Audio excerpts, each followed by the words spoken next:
Hey, everybody. Welcome back. It's another episode of the Spartan Shadows podcast. I'm one of your co-hosts, Chris, and I'm joined with my co-hosts, Zach and Emmett. Coming at you for a regular episode just to kind of update the last few days in MSU athletics, go over a little bit of men's basketball, some women's basketball, hockey, gymnastics, a couple different breaking news and score updates just to kind of tide over for the past week and get you primed for the big weekend matchups for hockey, basketball. We'll recap the Michigan loss to Minnesota just recently, as that happened about 10 minutes before we hit the record button. So we'll just kind of touch on all that today for you and then get you ready for the big weekend ahead in MSU Sports and into next week. So, Zach, Emmett, welcome. How you guys doing today? Doing good. Feels nice to be on top of the Big Ten. Yeah, can't complain too much. How about you, Emmett? I was about to say the same. Feels good for Michigan State to be in full possession of the Big Ten lead right now. But yeah, I'm excited for this weekend, but nervous because this is going to be the biggest test from the Big Ten so far for MSU. Yep, and that'll lead us right into MSU basketball. Before the big game versus Illinois this weekend, which Emmett will be covering. Let's just recap the last game we had, which was against Penn State yesterday. Trying to remember what day it is here, but yesterday at the Breslin Center, the Spartans defeated the Nittany Lions 90-85. MSU got out to a quick lead and had about a 10-point lead going into half, and then second half, Penn State just kind of hung around and made it a game, but the Spartans were able to pull ahead and come out victorious. Jaden Akins had 16 points. Frankie Fiddler, leading scorer of the night, for 18 points. And then Trey Holloman added another 10. So those are your leading scorers for the Spartans. I know Emmett will have some thoughts because he was there, but Zach, how do you think the game went yesterday against Penn State? Yeah, so I think Izzo's kind of reaction at the end of the game is, I don't want to say every fan's reaction. I think obviously it's nice to get the win at home. You need to defend home court in the Big Ten if you want to compete for the Big Ten championship, which I think at this point that's probably the goal, being 6-0. Obviously, we got Illinois on Sunday. Will probably be the toughest test we've had all year, at least Big Ten wise. Obviously, not going to say, depending on kind of the results, my mood will change too much because we're still going to technically be in first place. But it would be really nice to get a win against Illinois, but we're not talking about Illinois here. So this was a game that Penn State obviously had Ace Baldwin back, just a great player. Honestly, when he's on, he's one of the best guards in the Big Ten. So it just didn't really seem like he was his usual self, honestly. I think a part of that was because Michigan State was able to not really turn over the ball too much comparatively to what Penn State usually does. We only had 10 turnovers, which you say 10, that's a decent amount, but I feel like Penn State is definitely up there in forcing turnovers. So honestly, 10 turnovers. I believe we had 3 in the first half. So obviously the second half wasn't as great, and that's another thing that Izzo talked about is I think they allowed like over 30 points in the second half as well, which that's like the second straight game or something like that. So obviously defense hasn't been great on the second half, but there's moments in this game where Michigan State looked really good. There's also moments in it where you're just wondering like what's kind of going on. It really seemed like at times Michigan State would go up 10, 11 points. Penn State would go on a little bit run, cut it 2, 4, 5, maybe 3 points. Michigan State would go back up. Obviously you had the technical from Jeremy Fears, which was just him defending his teammate. Izzo wasn't very pleased about that. As a fan, I'm not too worried about it. I actually appreciated him defending his teammate. Do I think it was probably worthy of a technical? I don't really think it was too worthy, but it just seems like refs just like to call technicals, and I won't get into too much about refs. I don't think they were great to say at least for both sides of Michigan State and Penn State, especially in the first half. You saw that Penn State was getting called for so many fouls. Michigan State was kind of getting that in the second half. I don't really know the foul distribution at the end of the day. It really doesn't truly matter. Michigan State got the big buckets when they needed it. Frankie Fiddler was all over the court, especially in the second half. First half, he wasn't very good, in my opinion. second half stepped up, had a couple huge points. You also had Xavier Booker have a huge and one opportunity towards the end of this game. He only played 9 minutes, but the last 3 or 4 minutes that he played, he was really good. I think that's where you kind of see the potential that he can have. Jeremy Fears played all right. Wasn't anything spectacular. Carson Cooper was in the lineup towards the end of the game. Simone Zapawa wasn't great in this game. It was just one of those games where you go back and you're happy you win the game, but you don't really feel happy at the end of the day just because it was a closer game than it should be. But you got a lineup in at the end of the game, and I think some fans were a little upset about the lineup, not really playing Jeremy Fears, not really playing Jace Richardson too much, but honestly, they were playing the best guys that night, and not saying Jace Richardson wasn't good, but Frankie Fiddler was the most kind of effective guy in that zone, and when he wasn't in the zone, unless it was Xavier Booker hitting a mid-range free throw shot, there wasn't really very many people at the four that were doing a good job. So it was nice to see Frankie play the four a little bit for Michigan State. I'd like to see him play a little bit more there. I don't know what that's going to do with minutes-wise for Booker and Kohler and Cohen Carr, but Frankie Fiddler, pretty good. Happy for him, and he deserves it. Yeah, a lot of what Zach said is exactly my thoughts too on the game from watching it. Ace Baldwin being out of sorts on defense was not a surprise. His back was tightening up, especially in the first couple minutes of the second half. I thought he was going to have to get pulled from the game. Somehow Baldwin, with the strength of, generations of Nittany Lions before him, played the entire 40 minutes. Only player to do that. Speaking of which, MSU, not a single player played over 30 minutes, and they still managed to find a way to win. This Penn State team was one I covered during the Big Ten tournament for Basic Blues, and I had them marked as a sleeping giant that might be able to threaten for a top 4 seed in the Big Ten. Obviously now 2-5 in conference, probably not, but I think they will be making noise. They could sneak into the tournament. They could definitely make noise in the Big Ten tournament in March. They are a team I'm glad the Spartans do not play twice. Zach Hicks is one of the best rhythm shooters in the Big Ten. He had 0 points through the first 35 minutes and change of game time and ended with 14, hitting 4 threes. DeMarco Dunn had hit 1 3 in the last calendar month and hit 4 against Michigan State, so yet again a role player finding a way to be big.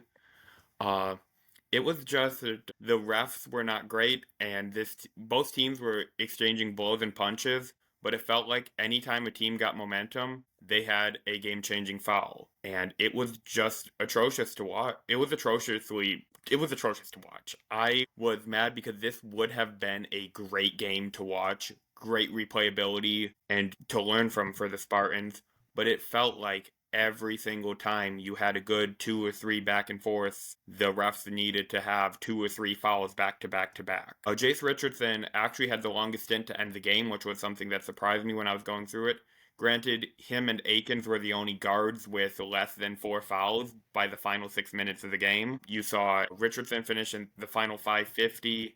Akins finished the final 5:30. Both players had moments. Richardson had 4 fouls, but of those 4, 2 of them were clean blocks where it got all ball, but the referees disagreed.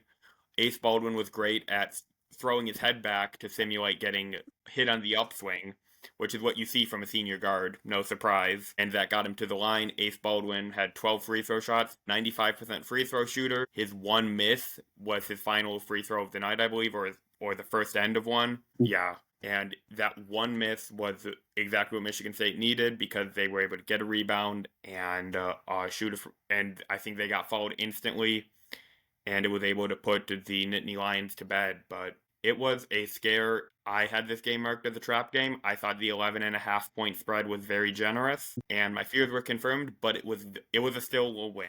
As I said in my takeaways article for Shadows, a 5-point win matters just as much in the win column as a 35-point win like we saw against Nebraska. Yeah, absolutely. And let's not forget, Penn State's not a bad team. I mean, they're not the best, and they're not the, not trying to take a shot here, but they've performed better than, say, the Minnesotas of the conference. Just a couple weeks ago, Penn State, they beat Purdue. They took Oregon down to the wire just a few days ago. They're a good team. I know they did get kind of blown out by Illinois last week, but that was one of those games that kind of got out of hand quickly, and they could just never, come back from. So, especially with Ace Baldwin in the lineup, Penn State can be a team that can play a couple of different directions and kind of wear you down, and they have the talent to keep games close. So I thought the kind of upperclassmen and the leadership of this team really helped get us over the edge. Jaden Akins played, I thought, pretty well in the second half and down the stretch. He actually had a big and one within the closing minute or two to kind of help put some more distance and kind of seal the game. Even though it was close, it was, he kind of put them up for good with the ticky-tack fouls that are going to end the game with when it's that close. But overall, I thought the Spartans, there were some good things to take away.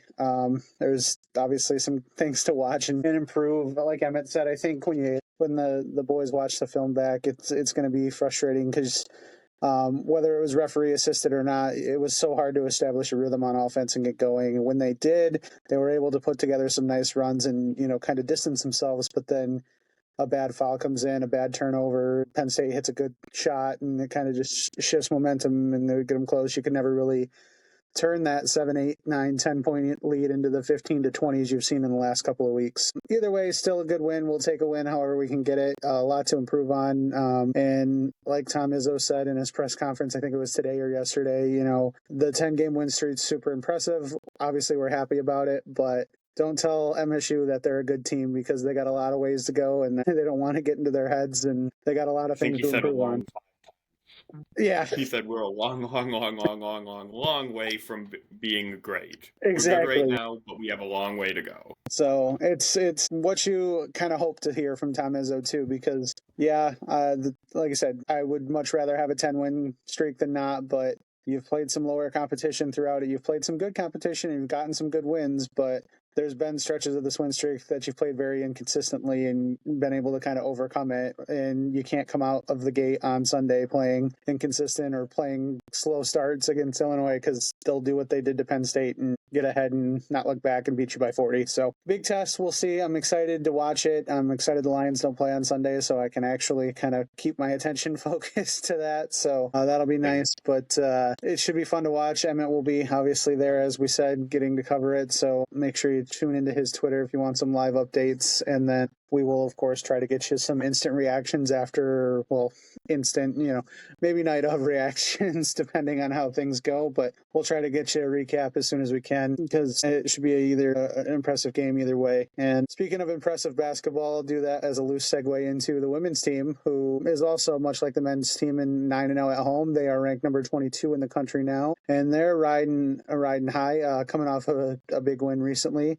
Guys, the women's they're holding their own on the court too. Robin Fralick's got them humming on all cylinders. So, what did you guys think of the game the other day? And any thoughts on the women's team? I was impressed. I was actually keeping it on a separate column because I believe they were playing it. They tipped off at 7. Michigan State men's basketball tipped off at 7:30. They were obviously out in New Jersey, so the women's basketball first team to hit 9-0 at home, and the men's basketball had to follow suit. Were able to do that, but I was keeping tabs on it throughout the game. Great to see the women. I believe they are men's and women's basketball for being ranked top 25. I think MSU is one of 4 teams in the country to boast that right now, if I'm not mistaken.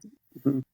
So great to see that. I believe they started 9-0, 10-0, so good to see them getting back to the winning ways again in the winning column. I believe they're 14-3 now, 15-3. 14-3. Okay, good to see them, getting back to that winning instead of 500. Obviously, with this conference, everything's going to not come easy with 18 good teams. I would say, 13, 14 of them probably. Yeah. So, and forgive me because I didn't mention the score. They beat Rutgers on yesterday in New Jersey, or in Piscataway. 70-60 was the final score. Just to throw in a couple of quick stats, Emma Shumate and Julia Errol led with 12 points, and then Grace Van Sluten added another 11. Nice round team effort. It looks like a couple others had 9 points, so a well-rounded scoring attack for Robin Fralick's crew. Yeah, it's nice to see the Oregon transfer and Grace Van Sluten just continue to play well. I think she was the big transfer kind of into Michigan State. So awesome to see that she's playing well. Obviously, probably not one of the better performances from this women's team this year. Obviously, it's really hard to win on the road in the Big Ten. Doesn't matter if it's the women's or the men. Obviously, it's just always going to be a competitive conference. That's the way things are. But obviously, getting the win, this Michigan State team likes to score a lot of points. If you want to see kind of a fun type of offense, I think this women's basketball team is that. I think that's what Robin Fralick likes to do. Is she likes to press, she likes to put up points, and obviously 70, if you look at comparatively to what they have been doing, isn't up there, but it's just a fun basketball team to watch. They have quite a few good players. Obviously, they're going to be in probably the Big Ten tournament. Will they be competing for a Big Ten championship? That's a question that we'll see. It's just so tough. You got teams like USC that is like a top 5 team in the country. Obviously, it's not going to be easy to beat them. Iowa, obviously, historically has been really good. Obviously, they don't have Caitlin Clark anymore, but we actually beat Iowa this year and almost beat Iowa last year with Caitlin Clark, so we're playing better against them. But yeah, it's just going to be a fun team that should be, if they keep this up, should obviously be a tournament team, maybe a team that makes a little bit noise in there, but they just play a fun brand of basketball. And if you like fast-paced basketball and you want to go support this women's team, I would absolutely say go do it. They're fun. Michigan State's kind of back to where they were, kind of like it was in 10s-ish. I know in a couple of years they had a really good under Susie Merchant, then the head coach before Susie Merchant as well. So nice to see Robin Fralick kind of bring the program back a little bit. And you know what? You know it's good when both basketball teams are good in East Lansing. That just means basketball is back. Yep, absolutely. The next chance to see the women is also going to come on Sunday, coincidentally against Illinois as well. They're in Champaign. The Illini are 13-4, and another tough team. They're not currently ranked, but that'll be a tough test for the women's team on the road. And then they will be back at the Breslin on Wednesday, 6:30 against Penn State. So that'll be your next opportunity for those living in the Lansing area to come see them, unless you want to drive to Champaign. But yeah, that'll be the next couple of upcoming games. Yeah, just kind of echoing what you guys said. It's good when both basketball teams are humming, and there's some real talent on this team. So hopefully they can weather these tough tests and kind of make a decent run and maybe get somewhere into the tournament this year. So congrats to them and keep it going, of course. Next on the docket, we have our women's gymnastic team, who is up to number 6 in the country. And they are hosting an upcoming meet tomorrow against Michigan at the Breslin Center. So big opportunity. Coach Alan Haller had promised the team that they would get a meet at the Breslin Center, and here we go. So tomorrow, I believe 6 o'clock. I think. Yep. Okay, Yep. 6 o'clock.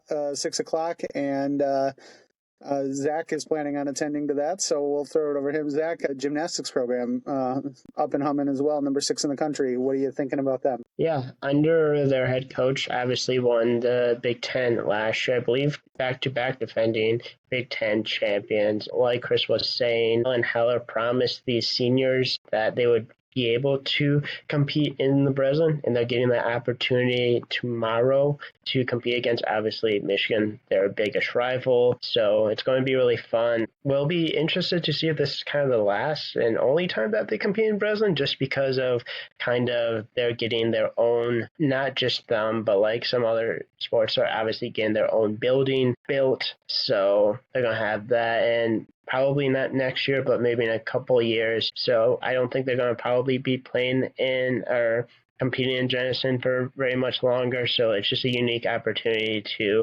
I do expect the stands to be packed, if I would have to guess. Obviously, it's Michigan, but it's a top 10 team in the country, and it's the Breslin. Who doesn't love going to the Breslin? Yeah, absolutely. It's hard for the women's team to build off last year, making it all the way to the regional finals, but they seem to be off to a great start, number 6 in the country. It's always fun to catch a matchup against the school down the road, so that'll be fun tomorrow, and hopefully we come out on top there. Emmett, did you have anything? I'm very excited for the women's team to have this opportunity. Additionally, I believe Michigan is ranked as well, so going to be a good matchup. Going to get to see ranked great to see ranked teams playing in the Breslin and getting to have three ranked teams playing this year for Michigan State with the women's gymnastics, women's basketball, and men's basketball. Great to see that much success in East Lansing. I know people have been on Alan Heller in the past about, oh, well, he's not doing enough with football, etc. Seeing the amount of success our teams have, especially in this winter season,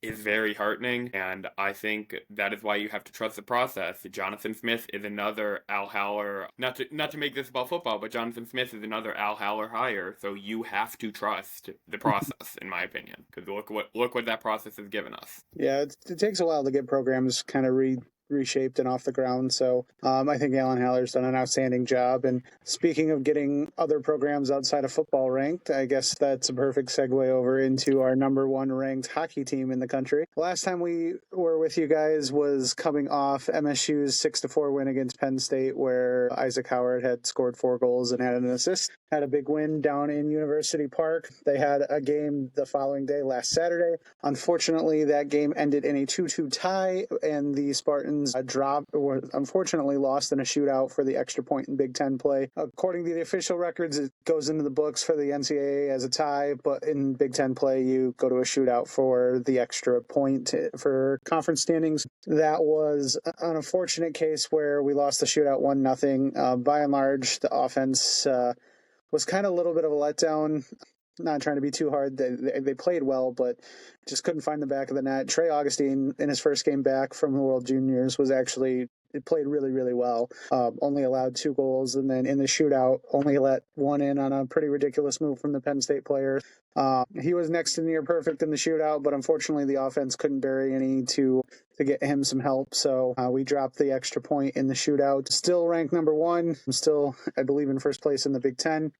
Big series coming up this weekend. We're doing the home and home against the Wolverines, another matchup against the school down the road. Tomorrow's matchup at Yost in Ann Arbor, and then they'll be back home Saturday at Munn to play there. So unfortunately, with time constraints, that game will start about a half hour before the Lions playoff game, so that might be hard to fit in for both. You might get some picture-in-picture going on the TV if you're at home. The Saturday game, I believe, is going to be on the Big Ten Network main channel, so most people with cable or some sort of YouTube TV or streaming service may be able to get that. Tomorrow's game is on Big Ten Plus. Unfortunately, less people probably have access to that, but if you do, certainly tune in. It should be some good game. I know this is maybe a little bit of a down year for Michigan, but they're still a very talented team. Could easily win either of these games or both, so the Spartans are going to have to be on their toes. And then even without talent, I mean, this is a heated rivalry, just like any Michigan State game. So throw kind of talent and teams out the window, and it gets a little personal. So the boys will want to bring their A game for both games there.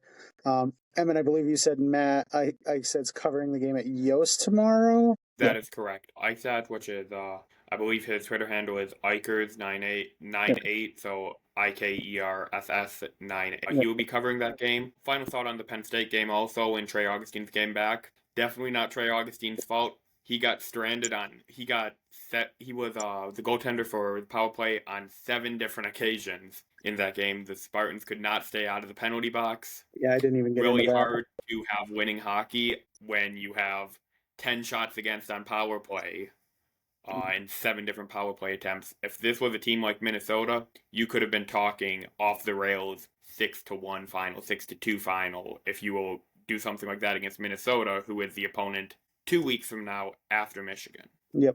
Minnesota is also currently, I believe, ranked 3rd or 4th in the country, so that's going to be a tough test. And that's, I believe, both the Minnesota games are in East Lansing because we already went out there, so that'll be nice. But yeah, just like Emmett said, when you're playing that far behind on the power play and shorthanded a lot, it's just not a recipe for success. Spartans probably were lucky for that game to be 2-2, to be honest with you, going in after overtime. And if you don't believe that strategy, just look at how the Red Wings are winning games now to make it on the pro level. I think I just read the stat a little bit ago after the Wings won tonight that they've scored more goals on the power play in the last 7 games than like 4 different NHL teams have scored all season. Their power play has been red hot, and that's the reason they've won, I think it's 9 of their last 10, 8 of their last 9, something like that. So the more you can capitalize on the power play and get that extra attacker, that's going to bode well for you. So, but yeah, tune in to the Big Ten Plus tomorrow and Big Ten Network on Saturday. Maybe in between commercials and Lions game if you're going to be preoccupied watching that. But some good hockey this weekend in a bitter rivalry. Follow Matt on Twitter for live updates for tomorrow's game. I will link his Twitter in the description when we post this episode. So hopefully that will, Matt's one of the writers for Shadows. He is also Emmett's brother-in-law, but he writes for Shadows, and he does a lot of stuff with Emmett for press passes and with us. And so he's a good follow if you aren't following already. Zach, did you have anything you wanted to add about hockey? Sorry, I didn't mean to cut you off there. I'm just interested to see what mine is going to be like on Saturday. I'm assuming it's still going to be packed in there, but obviously with the Lions playing, it's just kind of tough. Obviously never easy to win at Yost. I think the main goal against Michigan is just kind of get the puck to the net. If you really look at Michigan's kind of, I don't want to say one weak point, obviously they just don't score as many goals as they have been. And I know you, Chris, you talked a little bit about kind of the firepower that they don't have as much. But if you look at their goaltending, if you say percentage-wise, it's not one of the best in the Big Ten. It's actually towards the bottom for both of their goalies. So just get the puck to the net. I do think a little bit has to do with kind of their defense having some untimely or really bad turnovers, which obviously gives the other team really good opportunities to score. So if Michigan State could just get the puck to the net, get the puck to Ice Howard, there's a possibility that you can score quite a few goals there. Obviously, I think the goal should obviously be to get 6 points this weekend. You're up 1 point from Minnesota. It would be nice to get 6 points. Do I expect 6 points because it's a rivalry? Probably not. I would say at least 4 points should be the goal, though. At least. Find a way to get 4 points. If you get 5 or 6 points, it's a really great weekend. If you get anything less than kind of 4, it's a little bit disappointing in my opinion. Yeah, absolutely. Just real quickly, too, some names to watch out for Michigan, just to kind of give you a little bit more of a preview. The player I kind of want to highlight for them is Michael Hage. He is a freshman this year for Michigan, but he was a top 20 draft pick in this past year's NHL draft, and I do not think he is long for college hockey for very long. I think he will be turning pro relatively soon, maybe after this year, maybe one more year, but he's definitely a prospect who can put the puck in the net. He played most recently in the USHL for Chicago, but he was drafted this year, and he was somebody that I would have been fine with the Red Wings taking in this past draft because he gives that offensive punch that we've kind of been lacking. So he can definitely put the puck in the net for you.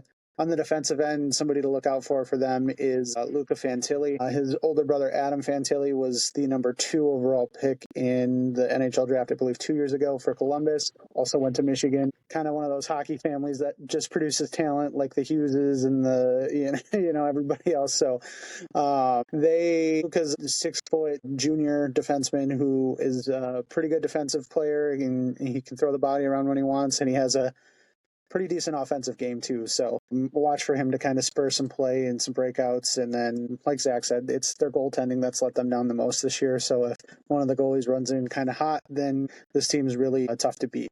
Hopefully the boys can do well shutting down. Trey's kind of back in the swing of things without the travel, got a game under his belt. So I would imagine he probably plays both games this weekend.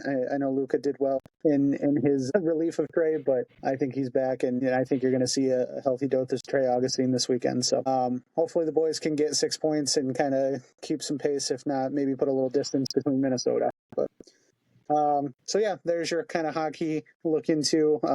One more thing. Another player I would say to watch out for is midseason enrollee for Michigan, Will Horkoff. He is a 17-year-old freshman, and he has played in the 4 games since the second semester really began for Michigan, and he has 4 points already, had a goal and an assist in his collegiate hockey debut. So I would say Horkoff is a guy to not sleep on. He had an assist in both of Michigan's previous 2 games. So I would say watch out for Will Horkoff when he has the puck.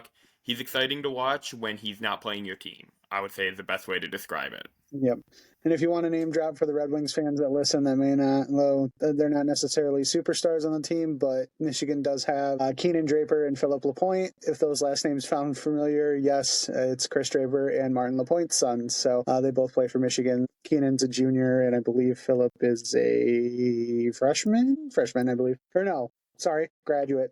I was looking at something else. He's a graduate. I think he's a 5th-year senior. I was like, yeah, I think he's been around longer than that. But yeah, both obviously come from hockey-rich families and some tradition here in the Michigan area. So just a fun little fact for them. But that will do it for the hockey preview. I guess we can transition quickly into football. There really hasn't been any football news since Connor Moore committed last week. The transfer portal the coaching staff is out on the recruiting trail. They've been doing a lot of future class recruiting, but I know they have been kind of looking around at what's left in the transfer portal. If anything breaks this week, we'll be the first to update you. Junior Day is also this week, so they're going to have some juniors in during the week to do the camp and the kind of workouts and stuff. You'll see probably a ton of offers go out. You may see some commitments come in. If that's the case, of course, we'll update you well. But recruiting-wise, it's kind of business as usual. And pretty much the entire coaching staff is out on the recruiting trail. Most of them seem to be out on the West Coast right now doing some work. So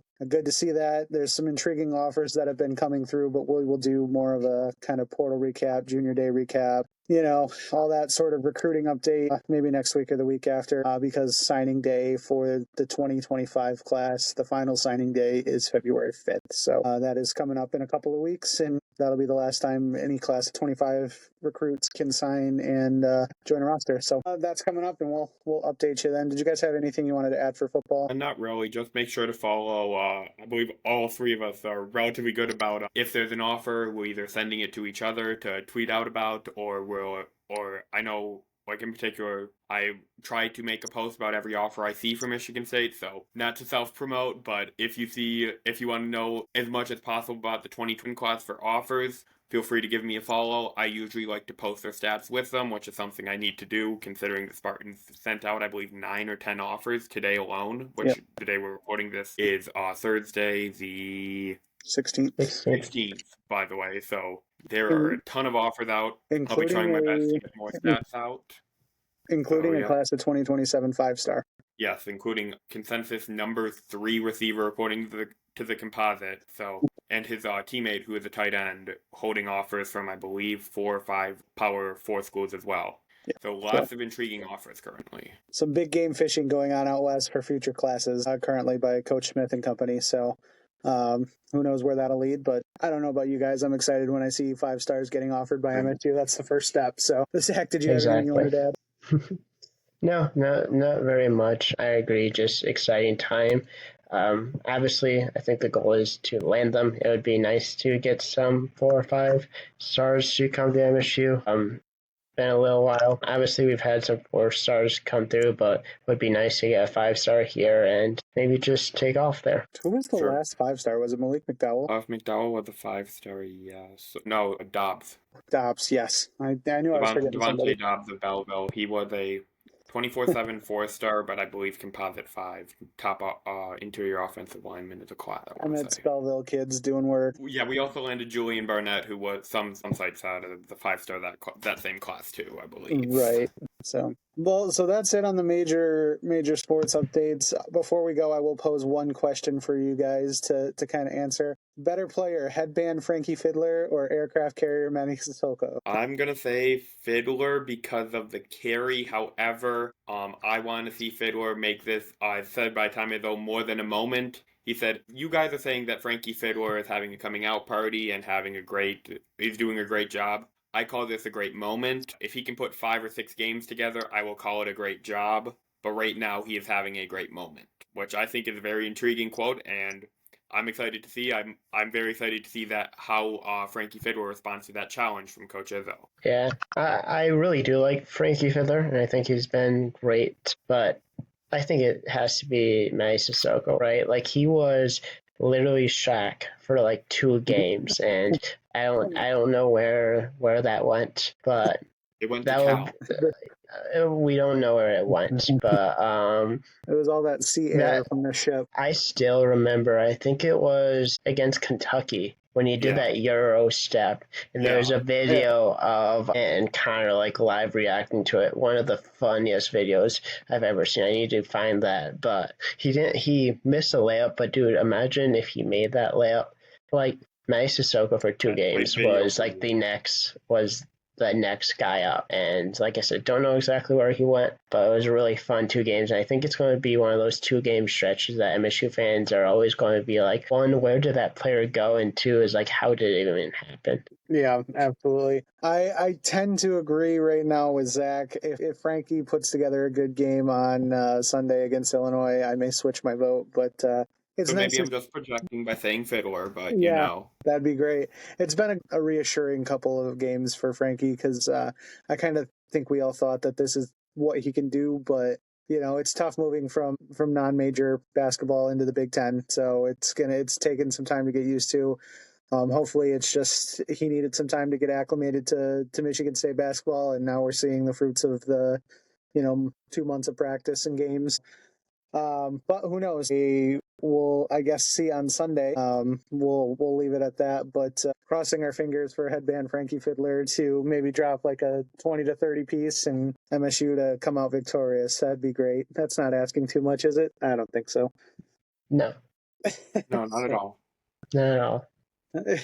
So, we'll leave it with that. A little bit short of an episode, not by much, but a little bit. We appreciate you guys tuning in, letting us ramble about MSU sports. Of course, if you have any questions, comments, concern, hit us up on social media. Email us at the Spartan Shadows Podcast at gmail.com. I will be posting this as soon as we possibly can to get it up for the weekend. And then, next week, like I said, we'll try to get you a reaction from Illinois, and then MSU basketball is off for a week. So you may see a little bit of a break from us, and then we'll be back as soon as we got some news to report. So unfortunately, with football season, content isn't just readily available or without football season, content isn't readily available sometimes. So, but yeah, we'll try to recap Illinois and then the Michigan series and then go from there. So any last words, you guys? Just excited for this weekend, and this weekend with 3 days of good games. You have Friday Michigan, Saturday Michigan, and Breslin with the gymnastics. So Friday Michigan times 2. Saturday Michigan, if you're not watching the Lions game, which I get it, but at the same time, I may be judging a little. I love our hockey team, don't get me wrong, but gotta see those Lions win. And then also you have ranked Illinois on Sunday. Going to be a great weekend for Michigan State. Hopefully our teams find a way to go 5-0, including the Lions. I think that might be asking a little too much, but what's a fan to dream? Not asking too much. Yeah. We just need it. We all want it. Exactly. I won't be judging as the resident hockey slappy here. I will have the Lions on TV and probably hockey on my phone, so I can't judge anybody for picking the Lions over. Well, which one's on the big screen? Which one is on the big screen? The Chris? Lions. It's Exactly. it's an important time of year. Both will be viewed. But with that being said, good luck to all of our teams this weekend. Beat Michigan for those that are playing Michigan, because that's always a important thing to do. Boys, thanks for joining me again tonight. Go Green. Go Go White. White.